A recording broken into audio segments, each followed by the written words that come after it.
তুমি আজকে আমাকে বিয়ে না করে তোমার স্ট্যাটাসের কোনো মেয়েকে যদি বিয়ে করতে, তাহলে সে তোমার উপকার আসতে পারত। এসব ফালতু কথা বলো না তো। আমি ফালতু কথা বলছি না। কেন বিয়ে করলে তুমি আমাকে? হ্যাঁ, কেন বিয়ে করলে? না আমি তোমার কোনো উপকারে আসতে পারছি না, কিছু করতে পারছি, উল্টো তোমার উপর বোঝা হয়ে এখানে বসে আছি আমি।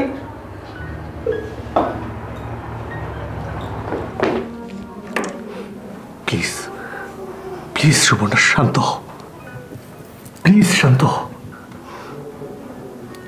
এই সমস্যা যখন আমি সৃষ্টি করেছি, এ থেকে বের হওয়ার পথ আমি তৈরি করব।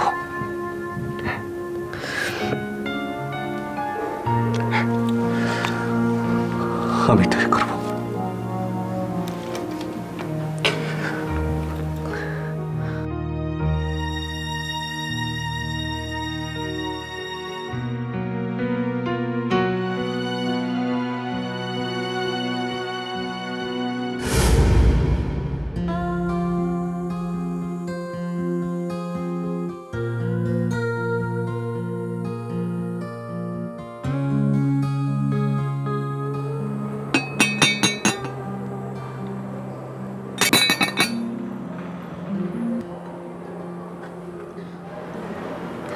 তুমি আমার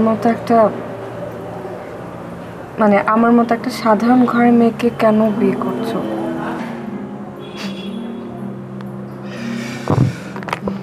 সত্যি বলবো? সত্যি না তো কি মিথ্যে কথা বলবে তুমি আমার সাথে? আমি স্কুল লাইফে প্রচণ্ড ডাল স্টুডেন্ট ছিলাম। তুমি তো স্কুল মাস্টারের মেয়ে, তাই না? আমি ভেবে দেখলাম যে একজন স্কুল মাস্টারের মেয়ে যদি আমার সংসারে বউ হয়ে আসে, তাহলে আমার কত বড় উপকার হয় বলো। ও, আমি স্কুল টিচারের মেয়ে বলে তুমি আমাকে বিয়ে করতে চাইছো? আরে সরি সরি বাবা, সরি সরি সরি। তাহলে আচ্ছা বলছি শোনো, তোমার আর আমার প্রথম দেখার কথা মনে আছে? হ্যাঁ মনে আছে, কিন্তু তাতে কি হচ্ছে? সেদিন তুমি একটা অন্ধ লোকের রাস্তা পার করছিলে, সেটা দেখে আমি তোমাকে জিজ্ঞেস করেছিলাম যে এত লোক থাকতে তুমি কেন পার করছো। তুমি বলেছিলে সবাই যদি অন্ধকে দেখে চলে যায়, অন্ধকে কে পার করবে। সেদিন সত্যি তোমার উদারতা দেখে আমার এত ভালো লেগেছিল, সেদিন ডিসিশন নিয়েছিলাম বিয়ে যদি করতে হয় তোমাকেই করব।